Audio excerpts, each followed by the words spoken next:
Good evening. Welcome to this week's edition of StormCast, a special edition where we're going to be hearing some folks' Hurricane Matthew stories. I'll be sharing mine a little bit later, but we're going to have some different folks be coming in throughout the broadcast tonight.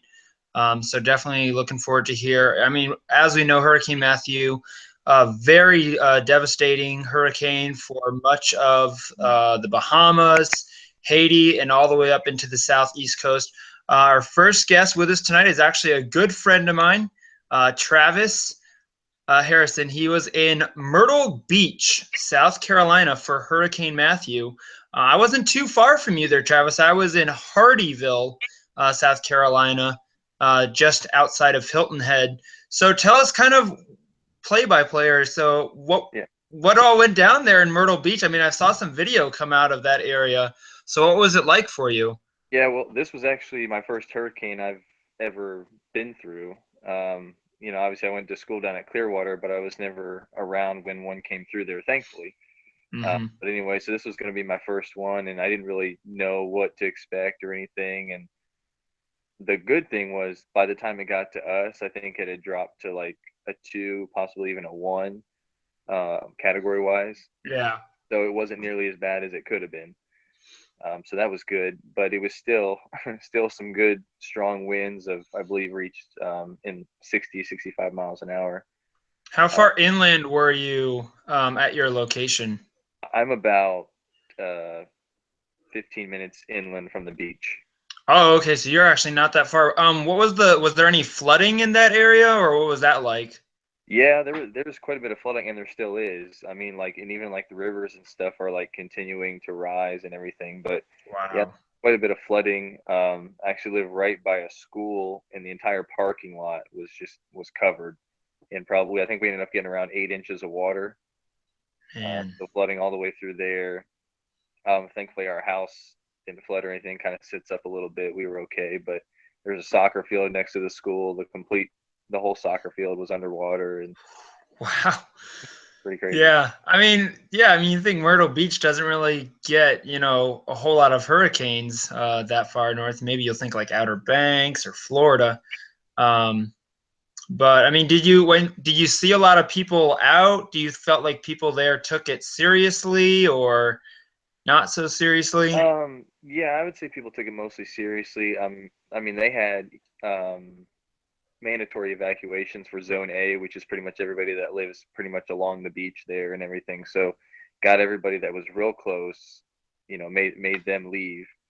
And then the rest of us who are a little more inland, we were okay, but still, I mean, quite a few people left. School was closed for like 3 days before the hurricane came, just to give people time to get out, and it was closed all of last week just as there was cleanup and everything going on, and people still didn't have power and all that. So Did you guys lose power where you were at? we did, thankfully, not as long as a lot of people. Ours went out around 6 o'clock Saturday night and came back on a little after 11 on Sunday morning.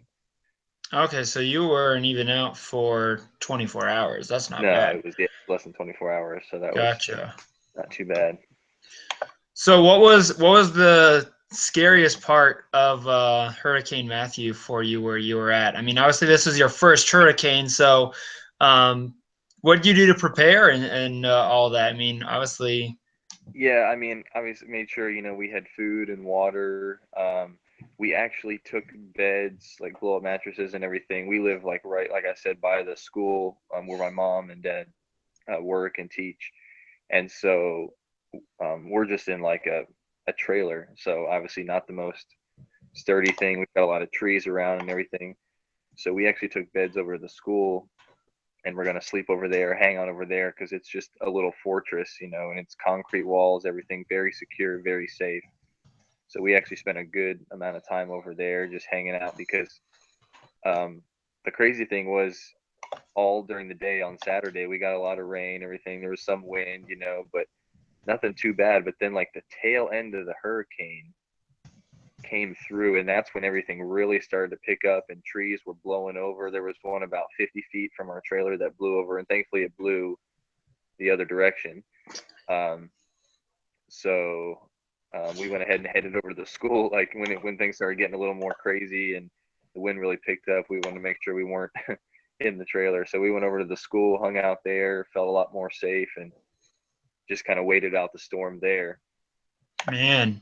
Yeah, I was gonna ask, did you see a lot of damage in your area where you were at? I mean, you mentioned trees down. I know where I was at, down in Hardyville, there were trees and power lines and signs blown over and everything. So what was Yeah, the damage like there? Did you have any damage to your lot of house? yeah. Thankfully, yeah, nothing, no damage to the house. I had I had my car under the carport, thankfully, because usually it's out to the side, and if it would have been, a big old branch would have hit it. So thankfully, I had it underneath the carport, so that was good. A couple other branches fell very close to it as well, though, kind of blew right underneath and everything, but no damage to the car or to the house. Um, we did though while we were in the school. We heard this loud banging noise, and I was like, "What is that?" So I went out to investigate, and there was a couple of we've got these overhangs on the sidewalks for the school, Uh-huh. and there was a couple of pieces of like the roofing part of that were like laying on the ground, and I was like, "Oh wow, a couple pieces got blown off." Well, I walk out there and I look around the corner, and the entire thing has been blown off. I mean, you're talking probably 30 feet of this awning go all the 30, all the way down the sidewalk, and pieces are just hanging off and blowing in the breeze and like smacking up against the school. So that was all the noise we were hearing, the banging noise. Um, but yeah, so that thing got completely destroyed.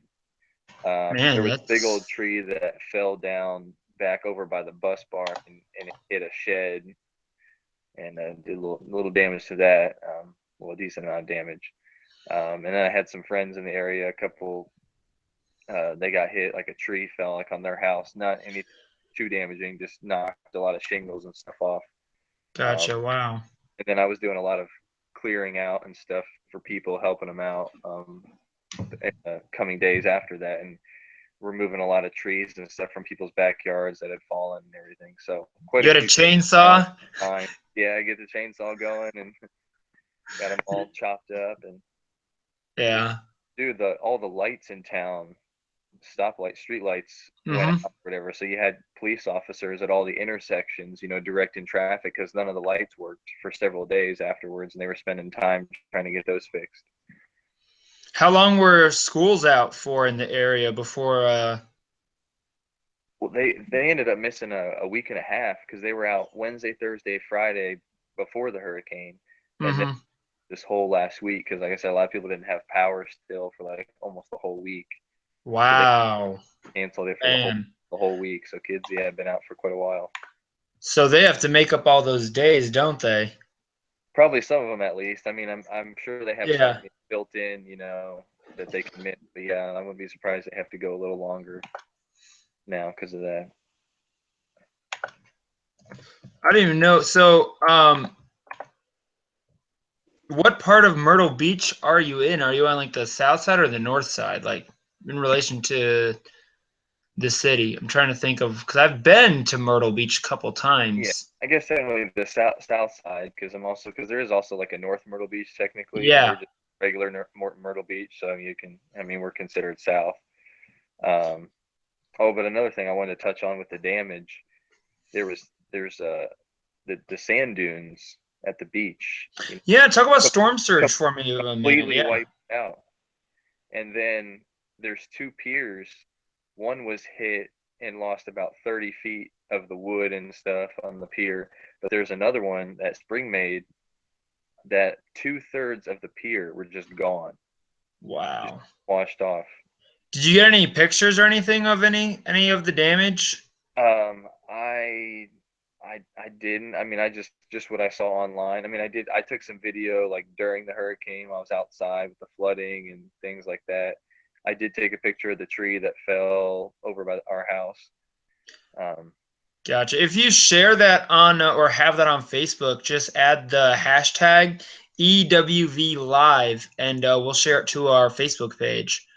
all right. Because that would be awesome to really kind of see what all went on there. Um, so Someone's asking me to ask you how much damage the area around Skywheel got, because that's I guess not too far from there. Do Oh you yeah, the know? sky wheel. That's the big Ferris wheel down at the boardwalk. Um, Yeah. honestly, I haven't been down there to see. I don't think the sky wheel itself got any damage to it or anything, as far as I know. I hadn't heard. So that's good at least. But as far as like around that area and stuff, I hadn't seen like with what happened with the boardwalk and anything. And obviously, there's a lot of shops and stores right along there, little restaurants. And I know I talked to a guy the other day that actually owns a restaurant right there on the boardwalk, and he was down there, and he said waves were coming up and water was coming up over the boardwalk, and he came back in the next day, and his little shop had several inches of water inside it. So Yeah, I mean, it was really interesting too. In addition to like just there along the coast, I know the inland flooding um, from the hurricane there in South Carolina, especially in North Carolina, had a lot of flooding. Like I'm sure you saw some of it on the news, like places like Lumberton, North Carolina, and some of those other places, Fayetteville. So that is good. Good evening, Dan. Good to have you with us. Dan is actually one of our administrators for Extreme Weather Videos, so glad to have Good him with evening. us. Dan. You kind of missed a lot of the story there, Dan. It sounds like Travis here. He's in Myrtle Beach, which how long you said you lived there for 4 months? Yes. Yeah. My Where were you before that? I was still in Tennessee, living in. You were still in Tennessee? Yeah. Okay. So what? And you're teaching at a school down there now? Well, my mom is, and my dad's working at the school as well, doing maintenance. Gotcha. But yeah, I was working at a gym. I'm working at a gym some, doing some basketball camps and so forth, and then also doing some construction. Awesome. So was there any damage like at the school there besides that awning, or not really? No, thankfully, yeah, just the awning, and then the tree that took out that kind of like shed area by the bus barn. Gotcha. Well, definitely that's quite the story. I'll kind of tell you my story. So basically, what I ended up doing is I left work Friday evening around 6, and Dan here was actually basically my guide, giving me mutual aid the whole way down. So left around. You got there safe though, didn't you? Yes, I did, and definitely want to thank you for your assistance in getting me Anytime. there. It's what we do. That's right. But I left, and it was a fine drive through about the first, I'd say, 40 miles. Actually, about 50 miles into I-16. Got off, got myself some dinner, got some gas, fueled up, and then once I got south of about, it was exit 52 on I-16. That's when the storm, I really started getting into the storm and seeing those tropical storm conditions, and then obviously I-16 was still contraflow all the way up to like exit 116, which is about 50 miles inland from Savannah. So I had to get off and take a couple of these back roads into Hardyville, South Carolina was my target area, just outside of Hilton Head. So was on these back roads, and I mean the wind was whipping and the rain was coming down, and the debris on the roads was really, you could tell it was starting to pick up a lot. And obviously on my last chase with Hurricane Hermine in Florida, I ended up kind of smashing through part of a tree there along I-10. So, I didn't want a repeat performance of that. So I was taking it very carefully, and, I had my brights on and stuff like that. Plus I was in a rental car, which was smart, in case any damage, I didn't want to damage with insurance. With insurance. Yeah. With the maximum insurance there was, that's right. So it was just me guiding him on a little iPhone, trying to, get around all the debris and stuff. And I may not be a pro, but where did it go? Nice. Oh yeah. Oh, Dan, that's awesome. No, I did not die, which was good. But yeah, I mean, there was this one. I was trying to get to US 80, which was like a 4-lane highway that goes parallel with Interstate 16. And I was trying to get to it, and it was about 11 o'clock at night or a little thereafter. And there was this huge tree across this back road I was on, like some like Nesbit whatever road. Who knows what the name of the road was. And so like I was on, we have this app that we use, Zello, that we can communicate on. It's like a walkie-talkie. And so I was, like, Dan, this road's blocked, and there were cops there. So I'm like, oh, great, I got to find another way to 80. So, it's just kind of one of those just like really frustrating moments. You're in the middle of this hurricane that's, coming ashore, and it's late at night, and you've been driving for like 5 hours, and, you have a long night ahead of you. So luckily, Dan helped me out. We found another road, but then there was a tree across that road. But thankfully, I was actually talking to one of the neighbors. He was out in his truck, and I had taken a chainsaw with me. I had it in my trunk, but there was some guys, I guess, from maybe volunteer firefighters or something, I don't know.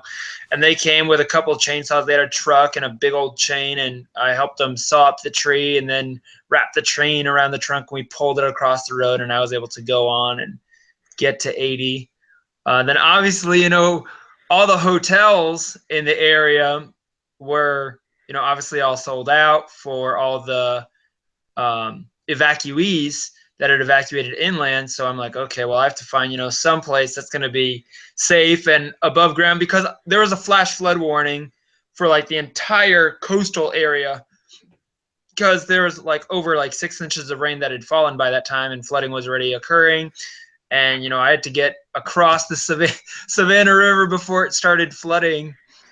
So I made it to I-95 and kind of started going north on 95, and actually probably no more than 5 miles north of where I got off there, I guess, were some like really big trees that completely blocked I-95, and there had been some cars and trucks that had actually kind of wrecked into those trees. Not sure of any injuries from that, but I got off and found a hotel parking lot, and there was a spot there for me and had floodlights, so I was able to kind of watch the storm from my car, and just kind of stayed up till about 5 o'clock in the morning when the power completely went out.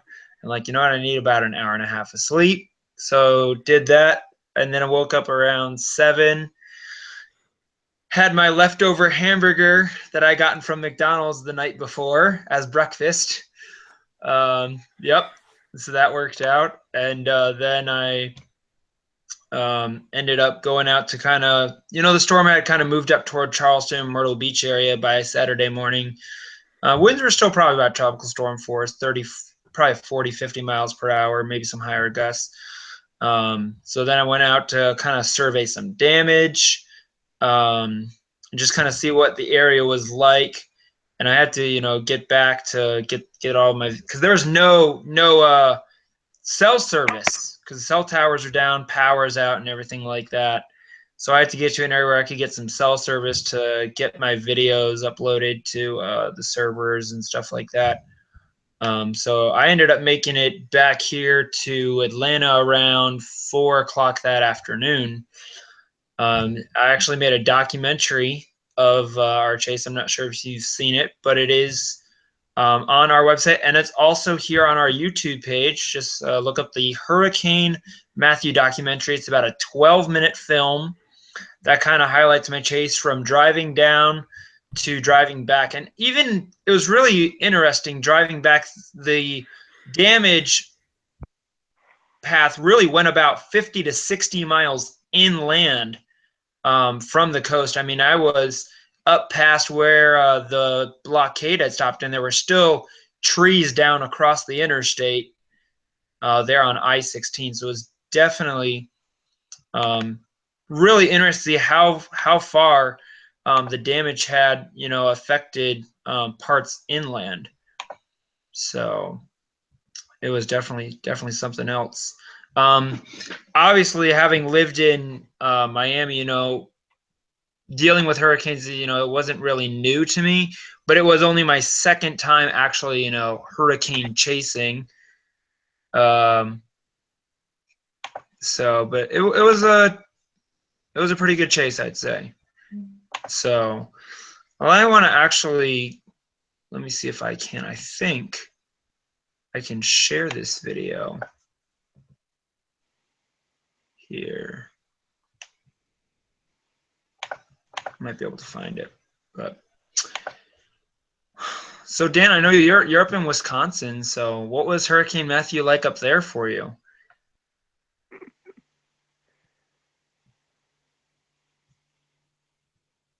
Yeah, that's where I was at, Hardyville. And I had tried going to get to Hilton Head. I tried taking 170 over, but it was blocked with trees. I tried taking US 17 down to the Savannah River. That was completely blocked. So I ended up having to go back up to 95, and I got on 95 South. Took it into where I-16 meets, and then ended up taking I-16 back north. So it was quite the adventure. Let me see if I can pull this up. And I didn't realize my mic was on mute. So yes. Yeah, so you were trying to get back on a 16 just west of Savannah. But yeah, up there, Hardyville is where you ended up posting shop. Yeah, intense. Yeah, it really was. And, you know, obviously this was, you know, really a record-breaking hurricane, just because of, I mean, the amount of lives lost was over 1,000 combined between Haiti, Bahamas, U.S. Yeah, most of those are foreign. So yeah, I mean, most of those were not that foreign, it means but any less, in the but U.S., I mean, the I U.S. believe was a bit more. Yeah, the U.S. I believe it populated. was still about over 50. Was in it? the I didn't realize it US. was that high. Yeah, across with flooding and everything like that. I'm pretty sure it was over 50 that had died in the U.S. Okay, Matthew, Georgia, and South Carolina. I'm trying to pull up this video here. Well, while you do that, you were asking how it was up here in Wisconsin for that. Yeah. Maybe some clouds.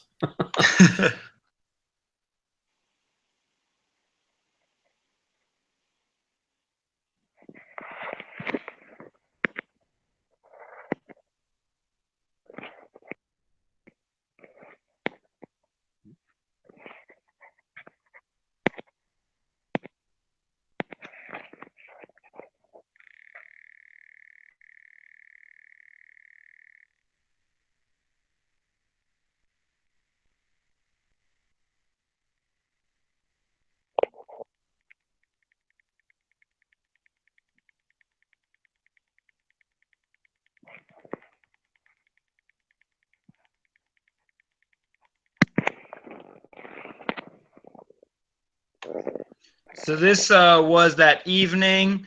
This is where I actually helped the folks saw up that tree that was across the road, getting to US 80.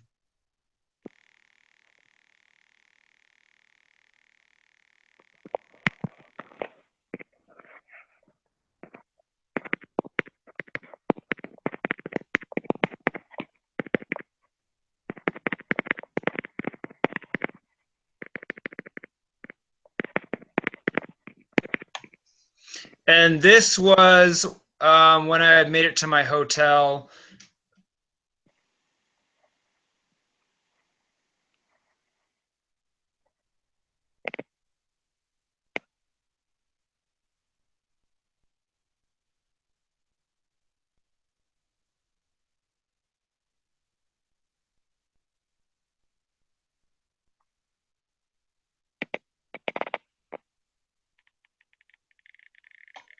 So yeah, I mean, this was probably about what, 2 in the morning. I mean, it just conditions really went downhill. I was up most of the night. Power kept going in and out throughout the night. It didn't finally go like completely out till about 5:45 in the morning. But there's actually a truck stop that you see that was where that red light's coming from. It was a couple of semi trucks over there. I was waiting to see if some of those were going to get blown over or not, but never happened. So that was good.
So this was close to 5 a.m.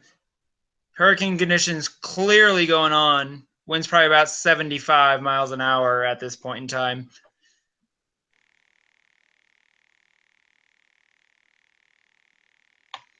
It was actually interesting. There was a gas station right around the corner that parts of it had gotten blown off that you'll see in a little bit, which was literally right around the corner from the parking lot that I was at.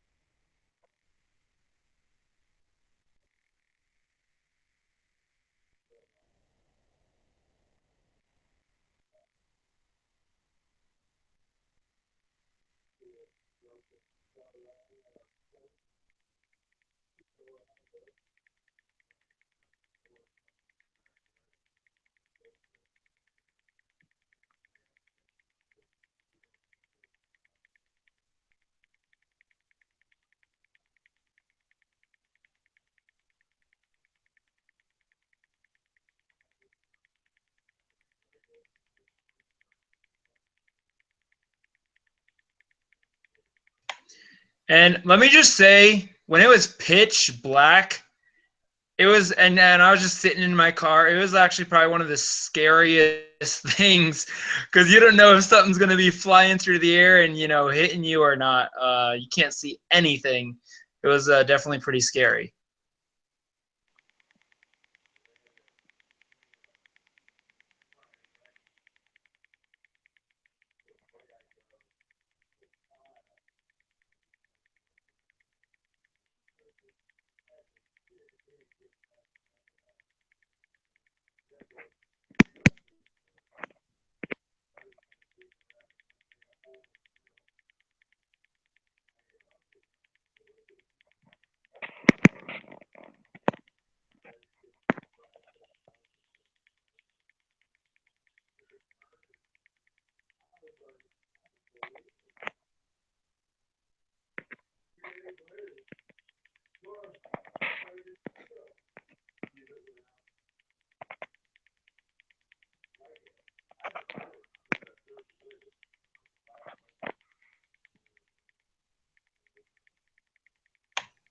All right, so this is now we're getting into the damage the day after here in Hardyville and on the north side of Savannah. This is US 17. that goes into downtown Savannah, and I probably got 3 or 4 miles south before it was completely blocked.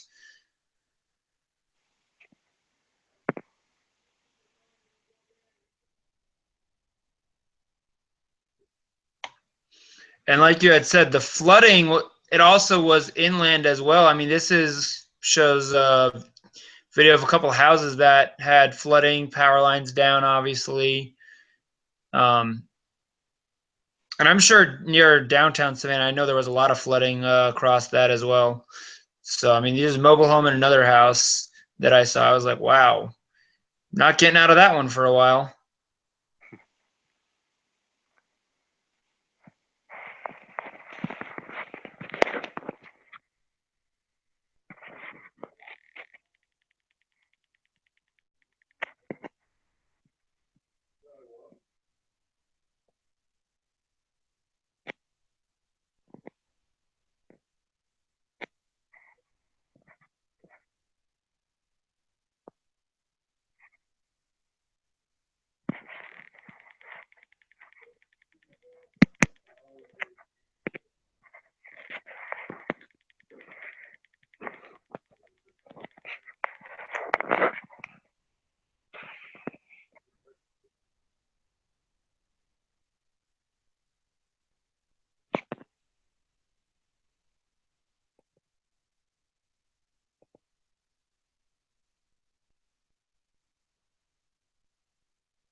I mean, overall, it really was quite a serene, surreal thing, realizing that, yeah, I mean, we had survived, but this really had affected a lot of people with flooding or damage to their houses, businesses that had been damaged, obviously loss of revenue and stuff like that.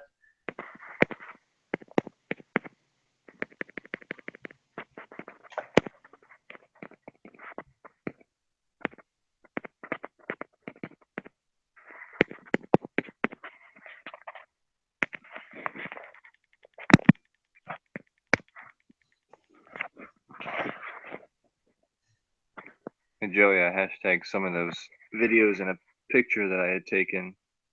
Did you happen to get that?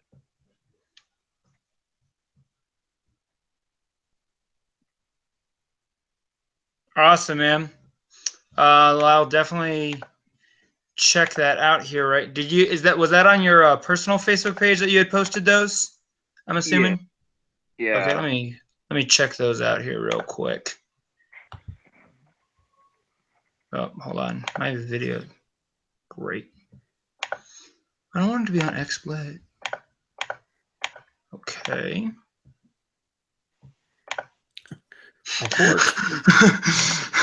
It's only showing my XSplit broadcaster right now. It's like not even showing my my built-in webcam. It's weird. It's like, okay, hold on. Let me refresh this. I'll be right back.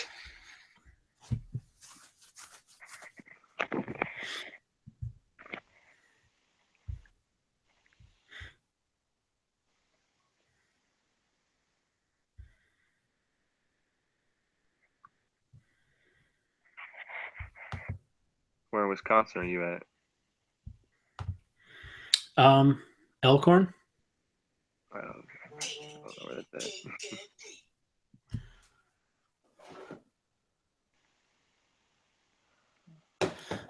at. Southeast Wisconsin, just north of the Illinois border. Oh, okay. Do you know where Janesville is? I don't know where that's at either. Okay. But I mean, I get where you're saying. I mean, roughly. So, yeah, my parents were all the way up in Dunbar for a few years. Dunbar. Wisconsin. It's all the way. It's about as north as you can go, almost. Oh. It's way up there.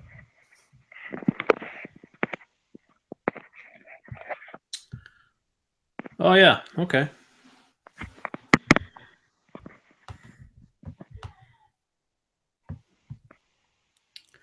Yep.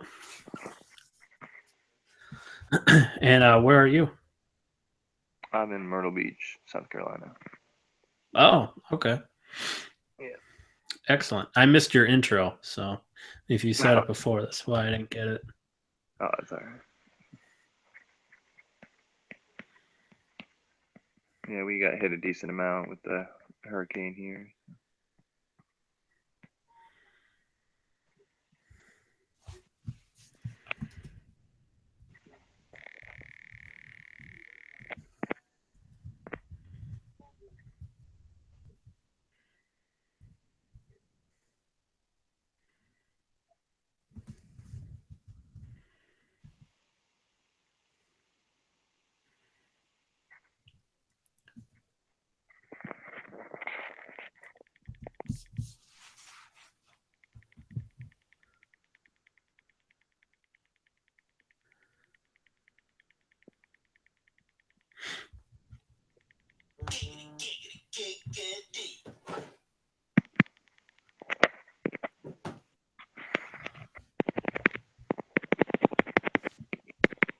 Okay, I don't know what happened there. And he's back. My video just like it just like disappeared for some reason. I don't know what's going on with it. It's still black, isn't it? Yeah, you're still going. Yep.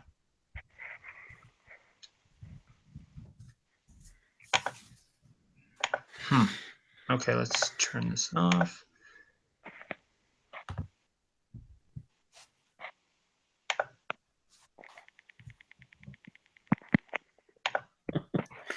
Abort.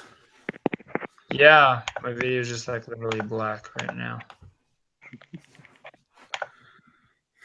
Okay, we're getting closer. Hold on, I'll be right back again. This is a live shot of Joey storm chasing at night without headlights. That's what it looks like.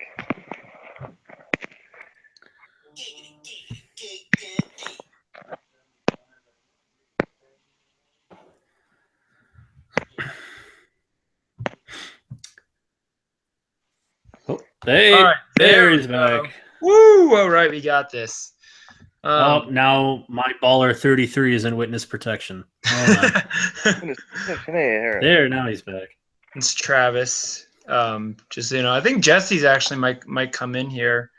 Let me send her the link. Oh, that's the wrong thing. I totally sent her the wrong thing. I'm such a freshman tonight. Oh, great. Send her the link and Zelda.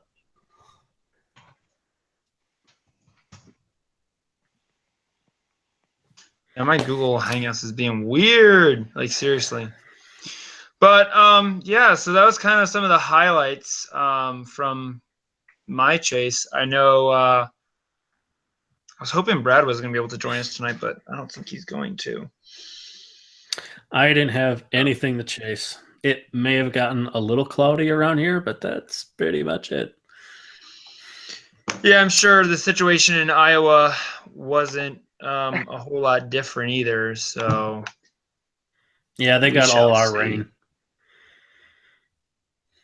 They got all your rain?